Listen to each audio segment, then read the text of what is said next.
I think it would be really neat if one of these windows would be illuminated here. So I'm thinking perhaps either this one or that one, or it could just be one up here. Maybe this one looks like this already illuminated there. I think maybe this one here will make it as if it has light in it. So technically, to be super pedantic, what I'd have to do here is I'm going to have to select the object, have to find out what polygons are these, make sure they're not duplicate polygons on the UV map, and then I go and paint those in and set up a new material, dial in some emission there. That is a lot of work, and it could also go wrong, because if those same polygons are referenced by another part, that part might also light up and might not want that. So I'm going to do something different. I'm just going to go and grab a plane, add an emissive material on that plane, and just go sink it ever so slightly beyond the mullions so that the glass appears to be illuminated. It's a very cheap and easy trick, and I'll show you how to do that.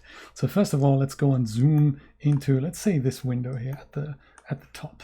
This one or that one, I don't know yet. Maybe we'll use this one here. Let's use that window. So we'll keep an eye on that in our bottom viewport, and in our top viewport, let's go and make the magic happen. Yeah, this is all one object, I gather.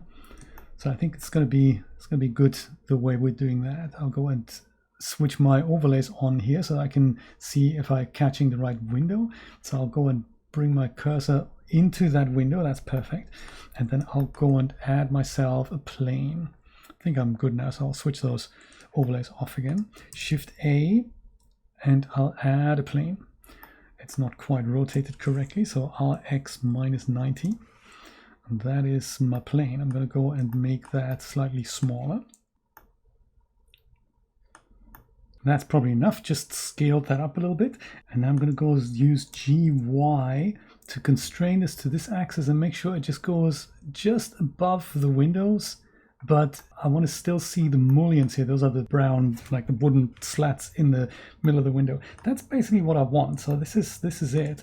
And the good news is that I can now go and use the same thing on different windows if I wanted to. So the only thing I need to do here is make sure that I have a material for my windows. That happens here on the materials tab. It doesn't have anything. So with my window selected, I'll click new, and that creates myself an emissive, maybe glass, let's call it.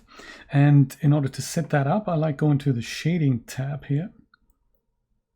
And because we were fiddling with the HDRI earlier, let's go switch that from world all the way back to object. And it should already have that material selected, which is emissive glass. That's fine. I'll go and zoom in so that I can see the rendered output of what that looks like. It's got the principal BSDF shader on it, which is perfect. That's exactly what we want.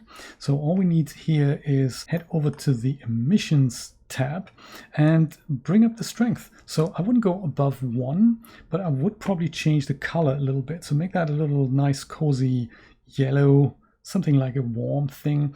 If it's too much, if you put it to sort of 50, you'll see that it blows out. You'll see that it adds a bit of emission here, certainly. So you see that the alcove is now illuminated, and we could probably get away with that. But I don't get the sense that this is actually a light. All I see is white and it's clipped. So 50 is definitely too much. 0 is basically it being off. The base color is also instrumental in that. So let's go make that sort of darkish. Something like that. And now we go put the strength up to something like that. Maybe to 2. 2 is already getting a bit much. So 1.5 is fine. And then maybe drag the color into something like that.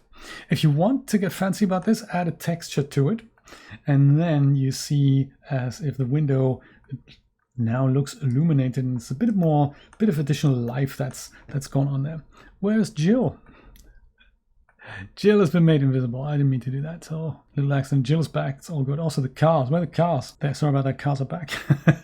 So that is that. We could use the same trick and just duplicate that and make one of these windows here illuminated if we want to do that. Why don't we do that? Maybe that's a bit... That yellow is a little aggressive. I'll make that a bit more nice. And then we'll go and do a little balancing pass and fine tune all the lights that we want to fine tune. And then we can go and do the final render. But let me go and grab that plane here and just duplicate it and put it into the second window in here. I think that should work. So first of all, I'll name it window pane. So Shift D, enter GX to put this over here, I suppose. GY to put it into there somewhere. I could have also done that with a 3D cursor, but I didn't. And now you can see this is actually quite nice. So I've put it behind the glass, so it's almost like you can just about make that out. This it's accidentally just happened. This is still showing the glass, but also the illumination behind it. So this is actually even better than what I had before. Very nice. Make that a bit brighter. Yeah, there we go. That's actually even better. So let's do that on the other window as well. So what I've accidentally done here is I've intersected. I brought the window plane directly behind the glass. I didn't know that was transparent. So this is actually even better. So very, very cool. Let's go do that on the other window pane as well, because I really dig that effect. So GY, and then just go and move it just ever so slightly behind there, and that's even cooler.